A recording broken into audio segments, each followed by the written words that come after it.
Piala Afrika diprediksi bakal berjalan seru dengan pembagian grup neraka. Sang juara bertahan Pantai Gading akan ditantang Kamerun yang diperkuat oleh Andre Onana dan juga Bryan Mbeumo. Sementara Maroko juga patut dinantikan dengan generasi emasnya. Baru-baru ini Achraf Hakimi meraih pemain terbaik Afrika menggeser Mohamed Salah. Cetak Gol coba merangkum persaingan ketat grup neraka di Piala Afrika sebagai berikut.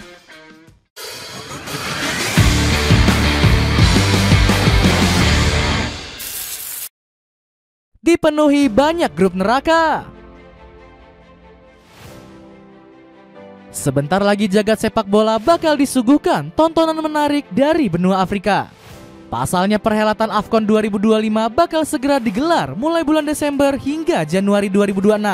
Ajang ini seakan menjadi pemanasan sebelum kompetisi akbar Piala Dunia 2026 dimulai. Turnamen AFCON ini sekaligus menjadi panggung negara-negara benua hitam untuk beradu kekuatan. Terlebih ajang AFCON kali ini bakal menyuguhkan beberapa grup neraka. Sebut saja grup A yang dihuni Maroko, Mali, Zambia, hingga negara kecil seperti Komoro yang baru lolos 2 kali. Berlanjut ke grup B, Mesir dan Afrika Selatan selaku calon terkuat harus menghadapi perlawanan sengit Angola dan Zimbabwe. Begitu pula Nigeria dan Tunisia yang perlu meladeni Uganda dan Tanzania di grup C. Berbeda dengan grup lain, grup D dan E AFCON 2025 boleh dibilang cukup berat sebelah.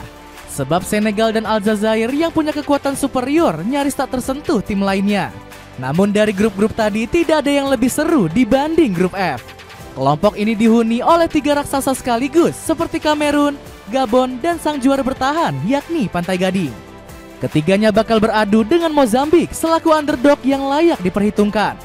Menarik untuk dinantikan siapa yang bakal keluar sebagai pemuncak klasemen di akhir fase grup nanti.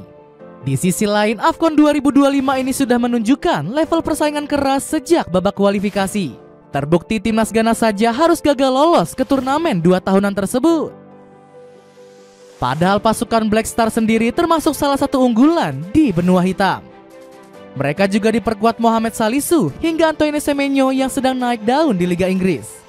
Selain itu, Ghana juga berhasil lolos ke Piala Dunia 2026 bersama Cape Verde. Fakta ini menunjukkan bahwa gengsi dan persaingan di AFCON 2025 berbeda jauh dengan Piala Dunia. Menanti generasi emas timnas Maroko. Di tengah persaingan ketat negara-negara Afrika, nama timnas Maroko muncul sebagai penantang gelar. Pasukan Singa Atlas punya misi berat meraih gelar AFCON untuk pertama kali. Sejak bertarung pada tahun 70-an, Maroko belum pernah sekalipun menjuarai turnamen ini. Padahal Maroko boleh dibilang sebagai salah satu kekuatan paling disegani seantero benua hitam. Apalagi dengan generasi emasnya yang mulai bermekaran beberapa tahun terakhir. Sebut saja seperti Achraf Hakimi, Sofian Amrabat, Youssef En-Nesyri, hingga Yassine Bounou. Mereka berhasil membawa timnas Maroko menembus semifinal Piala Dunia 2022. Sebuah prestasi yang belum pernah dicapai negara Afrika dalam turnamen 4 tahunan tersebut. Padahal sebelumnya Maroko sama sekali tidak dipandang sebagai kontestan Piala Dunia. Mereka bahkan sempat gagal lolos sebanyak 4 kali sejak edisi 2002 hingga 2014. Di sisi lain, kepuasan Maroko juga ditunjukkan di hadapan kontingen Afrika lainnya. Mereka sempat menyabet 3 gelar Africa Nation Championship dalam 3 edisi beruntun. Namun hasil ini tidak diraih semudah membalikan telapak tangan. Maroko lebih fokus menggembleng pembinaan usia dini di saat negara-negara lain mengandalkan naturalisasi. Terbukti timnas Maroko berhasil unjuk gigi lewat berbagai turnamen bergengsi. Mulai dari Piala Afrika U23 2024, medali perunggu di Olimpiade Paris 2024, hingga juara Piala Dunia U20 2025. Barulah saat fondasinya sudah kuat, Maroko perlahan melirik proyek naturalisasi. Itu pun tidak dilakukan secara serampangan, tapi memperhatikan kebutuhan tim. Salah satu yang paling sukses tentu adalah Brahim Diaz. Penggawa Real Madrid ini dinaturalisasi pada 2024 setelah dicampakkan timnas Spanyol. Sangat senang karena saya menerima banyak cinta. Saya bangga akan hal itu. Saya akan terus bekerja demi masa depan timnas, ujar Brahim. Celana pendek santai size jumbo sangat nyaman digunakan. Kamu bisa dapatkan dengan harga terendah dengan mengklik link di bawah ini. Kesempatan emas negara kuda hitam. Bukan hanya generasi emas, Piala Afrika juga menjadi ajang pembuktian para kuda hitam. Negara yang tidak diunggulkan tentu tidak akan menyia-nyiakan kesempatan ini demi unjuk kebolehan. Salah satunya Angola yang menandai kelolosan ke-10 mereka di AFCON tahun ini. Sepanjang sejarah mereka selalu terhenti di fase grup dan cuma 3 kali lolos sampai perempat final. Inilah saat yang tepat untuk mendobrak kutukan tersebut dan melangkah lebih jauh.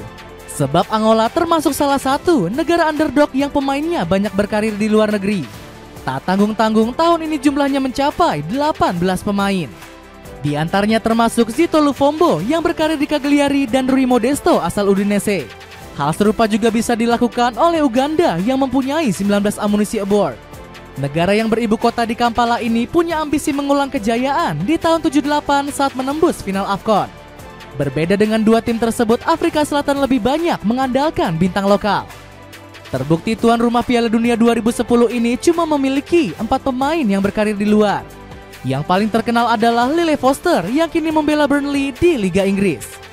Menariknya dengan skuad ala kadarnya seperti ini, Afrika Selatan berhasil lolos ke Piala Dunia 2026. Kejutan serupa diprediksi bakal kembali tersaji saat perhelatan AFCON 2025. Selain Afrika Selatan, masih ada Zambia yang berpotensi menjegal tim-tim besar. Tidak seperti tim-tim tadi, Zambia pernah menjuarai AFCON di tahun 2012. Bahkan mereka mengalahkan Pantai Gading di final yang saat itu masih diperkuat Didier Drogba dan Yaya Toure. Keajaiban ini bisa saja terulang karena Zambia diperkuat Patson Daka. Striker Leicester City ini masih memegang status top skor sepanjang masa Zambia dengan torehan 20 gol. Kesempatan terakhir Mohamed Salah di Piala Afrika. Meski dihiasi drama duel seru, AFCON 2025 juga diwarnai sentuhan emosional.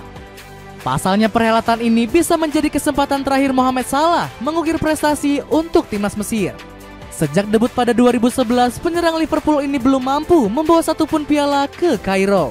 Padahal dirinya mempunyai sejumlah kesempatan yang sudah ada di depan mata.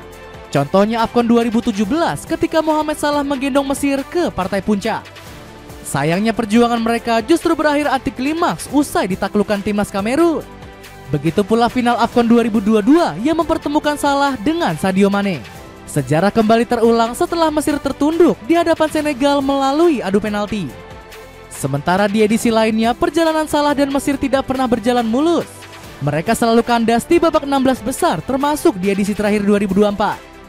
Kesialan serupa juga berpotensi terjadi pada perhelatan kali ini.